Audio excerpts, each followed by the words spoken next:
As I told many of the men yesterday, this was not going to be very long. But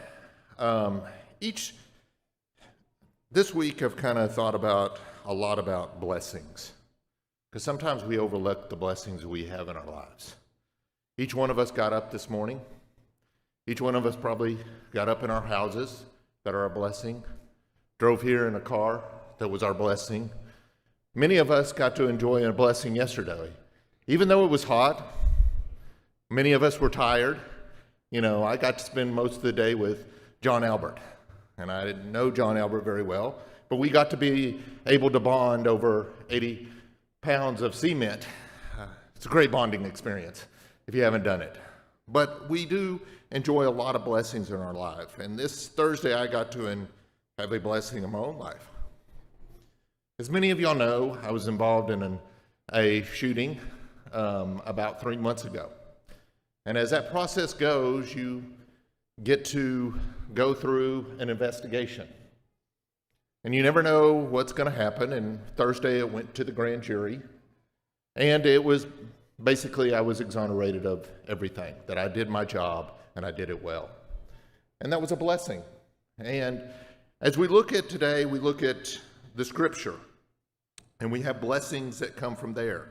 I'm always amazed at how Brother Broadwell can stand up here and sometimes just read scripture and not say a whole lot, but just read the scripture. And today I want to kind of do that, is just look at the scripture and look at the greatest blessing that we have in our lives, is that Jesus came here and died for us on the cross.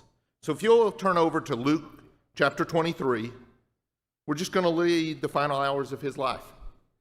And I want us to think about that blessing that each one of us has been given. We're going to start in verse 13. And it says in Luke 23, verse 13, Pilate summoned the chief priests and the rulers and the people and said to them, "You brought this man to me as one who incites the people to rebellion. And behold, having examined him before you, I have found no guilt in him regarding the charges which you make against him.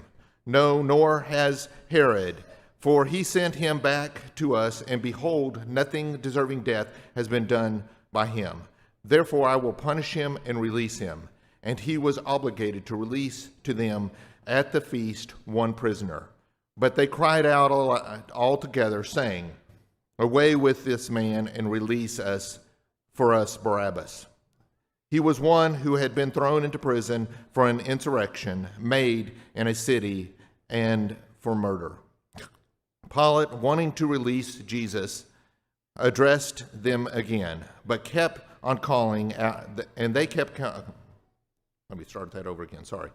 And they kept on calling out, saying, "Crucify him, crucify him." And he said to them the third time, "Why? What evil has this done? I have found in him no guilt, demanding death. Therefore I will punish him and release him." But they were insistent with loud voices, asking that he be crucified, and their voices began to prevail. And Pilate pronounced sentence, and their demanded be granted. And he released the men they were asking for, who had been thrown into prison for insurrections and murder, but he delivered Jesus to their will. When they led him away, they seized a man named Simon of Cyrene, coming in from the country, and placed on him the cross to carry behind Jesus. And following him was a large crowd of people and women who were mourning and lamenting him.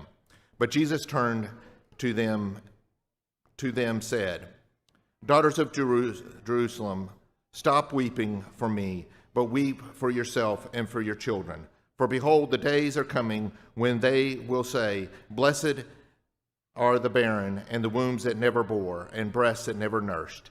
And they will begin to say in the mountains, 'Fall on us,' and the hills, 'Cover us.' For if they do these things when the tree is green, what will happen when it is dry?" Two others also, who were criminals, were being led away to be put to death with him. When they came to the place called the Skull, there they crucified him and the criminals, one on the right and the other on the left.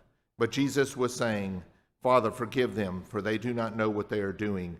And they cast lots, dividing up his garments among themselves. And the people stood by, looking on, and even the rulers were sneering at him, saying, He saved others, let him save himself, if this is the Christ of God, his chosen one.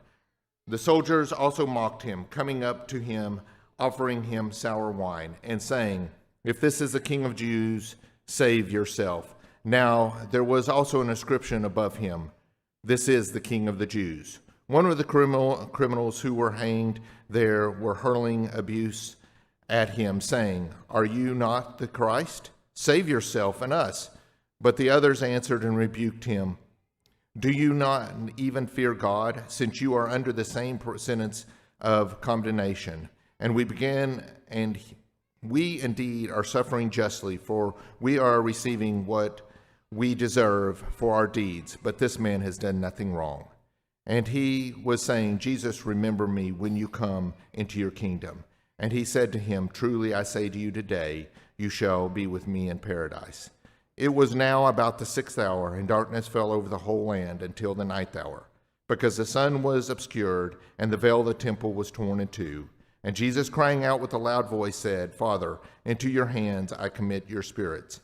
Having said this, he breathed his last. Now when the centurion saw what had happened, he began praising God, saying, Certainly this man was innocent. And all the crowds who came together for this spectacle, when they observed what had happened, began to return, beating their breast. And all his acquaintances and the women who accompanied him from Galilee were standing at a distance, seeing these things. This time we'll take the Lord's Supper. Just remember these blessings that we receive.